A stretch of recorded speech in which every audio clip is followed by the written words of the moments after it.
Sebab kelahiran baginda Rasulullah SAW ini sudah dinanti-nantikan oleh segenap alam semesta ini. Sebab beliau dilahirkan membawa rahmatan lil alamin. Sehingga bukan saja umat manusia, malaikat, jin, binatang, bahkan langit-langit, bumi, semuanya menanti-nantikan hari kelahiran baginda Rasulullah SAW.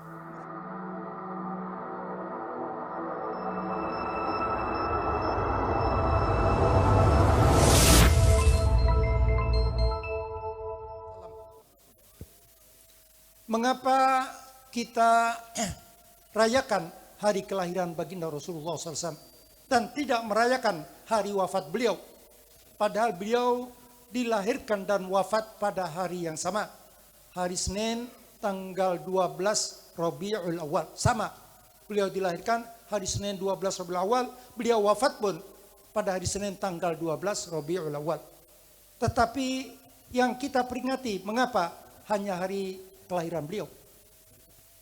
Sedangkan di antara kita seperti ini Al-Maghfurlah, Kiai Haji Muhammad Siraj Dahlan beserta Bunyai Rahana Dawan Huri tadi itu yang diperingati hari wafat mereka yang tadi itu. Begitu pula ulama-ulama yang lain, orang tua kita dan lain sebagainya. Apa bedanya sini? Itu tentu beda jauh sana. Sebab kelahiran baginda Rasulullah SAW ini sudah dinanti-nantikan oleh segenap alam semesta ini. Sebab beliau dilahirkan membawa rahmatan lil alamin. Sehingga bukan saja umat manusia, malaikat, jin, binatang, bahkan langit-langit, bumi, semuanya menanti-nantikan hari kelahiran baginda Rasulullah SAW. Mereka mengharapkan rahmat yang dikirimkan Allah bersama kelahiran baginda Rasulullah SAW itu.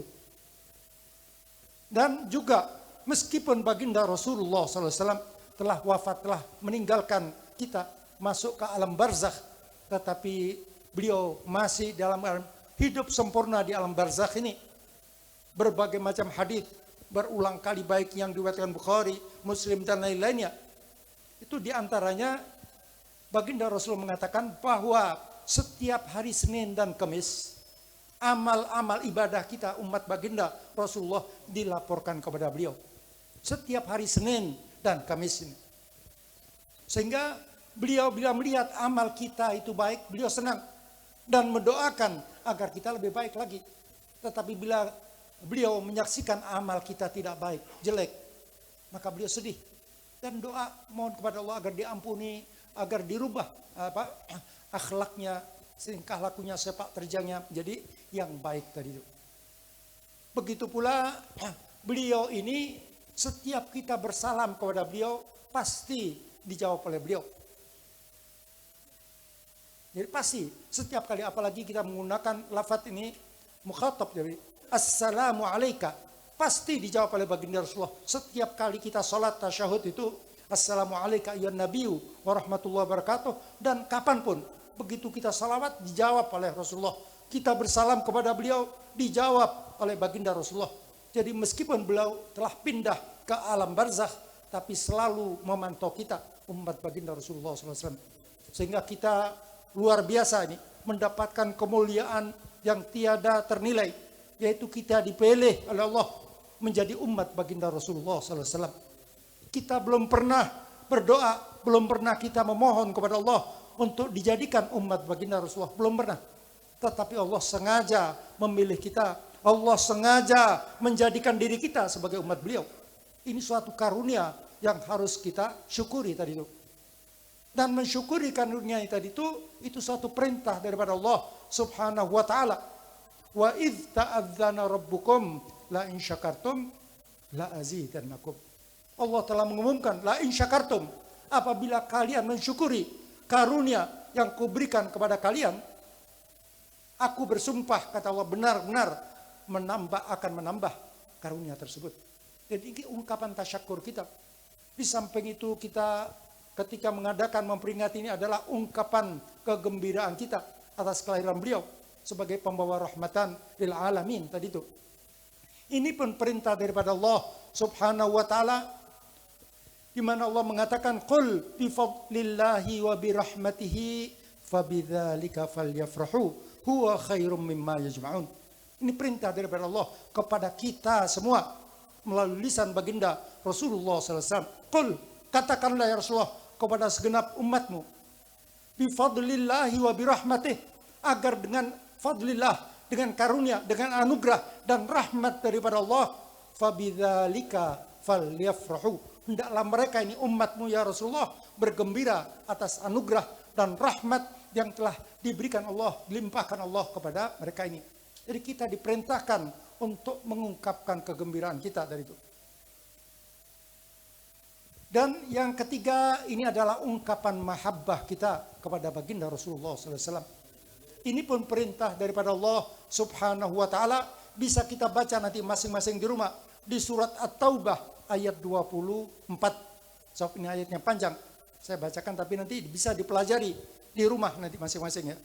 Yaitu Allah memerintahkan kepada kita semua melalui lisan baginda Rasulullah SAW, qul in kana aba'ukum wa abna'ukum wa ikhwanukum wa azwajukum wa ashiratukum wa amwalun iqtaraftumuha wa tijaratun takhshawna kasadaha wa masakinu tardawnaha ahabba ilaikum minallahi wa rasulih wa jihadin fi sabilih fatarabbasu hatta ya'ti Allah bi amrih wallahu la yahdil qaumal fasiqin. Ini perintah daripada Allah kepada kita semua melalui lisan baginda Rasulullah SAW. Qul, katakanlah ya Rasulullah, informasikanlah kepada segenap umatmu, in kana aba'ukum, apabila ayah ibu kalian, orang tua kalian, wa abna'ukum, apabila putra putri kalian, wa ikhwanukum, saudara saudari kalian, wa azwajukum, suami ataupun istri kalian, wa ashiratukum, marga kalian, suku kalian, kelompok kalian, begitu pula wa amwalun iqtaraftumuha, harta kekayaan yang kalian tumpuk-tumpuk, wa tijaratun takhshawna kasadaha, barang-barang perdagangan yang kalian khawatirkan bila sampai merugi, wa masakinu tardawnaha, begitu pula gedung-gedung indah yang kalian cintai, apabila kesemuanya ini ahabba ilaikum minallahi wa rasulih, lebih kalian cintai, melebihi kecintaan kalian kepada Allah, melebihi kecintaan kalian kepada baginda Rasulullah sallallahu alaihi wasallam, wa jihadin fi sabilih, melebihi kecintaan kalian kepada jihad fi sabilillah, fatarabbasu, ancaman daripada Allah, fatarabbasu, tunggulah saatnya, hatta ya'ti Allah bi amrih, sehingga Allah akan mendatangkan perintahnya, sehingga Allah akan menurunkan azab dan siksanya kepada kalian. Wallahu la yahdil qaumal fasikin, dan Allah tidak akan memberikan hidayah kepada mereka, orang-orang yang fasik tersebut. Nanti bisa kita pelajari sendiri di tafsir surat At-Taubah ayat 24 nanti. Begitu pula baginda Rasulullah SAW dalam banyak sabda beliau, baik yang diriwayatkan oleh Imam Bukhari, Muslim, Abu Dawud, At-Tirmidzi, An-Nasai, Ibnu Majah, dan Ashabus Sunan yang lain, ada yang diawali dengan sumpah, ada yang tidak. Salah satunya di antaranya hadits yang diriwayatkan Bukhari, beliau bersumpah, walladzi nafsi biyadih la yu'minu ahadukum hatta akuna ahabba ilaihi min nafsihi wa walidihi wa waladihi wan nasi ajma'in. Rasulullah bersumpah, demi zat yang nyawaku berada di dalam genggamannya, demi Allah Subhanahu wa taala, la yu'minu ahadukum, tidak beriman seseorang di antara kalian, hatta akuna, sehingga diriku Rasulullah SAW ini ahabba ilaihi, lebih dicintai oleh orang tersebut, min walidihi, min nafsihi, melebihi kecintaan dirinya sendiri, wa walidihi, melebihi kecintaan terhadap orang tuanya, wa waladihi, melebihi kecintaan terhadap putra putrinya, wan nasi ajma'in, melebihi kecintaan terhadap segenap manusia yang ada di muka bumi ini.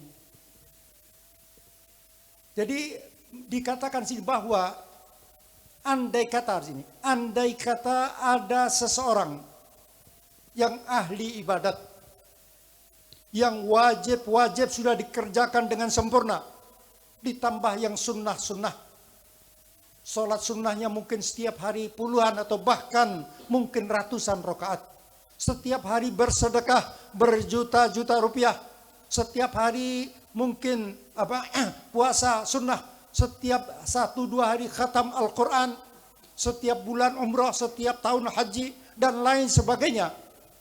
Tetapi manakala dalam hati orang tersebut tidak ada rasa mahabbah kepada baginda Rasulullah SAW, maka Rasulullah bersumpah, wallahi la yu'min, demi Allah orang tersebut tidaklah beriman.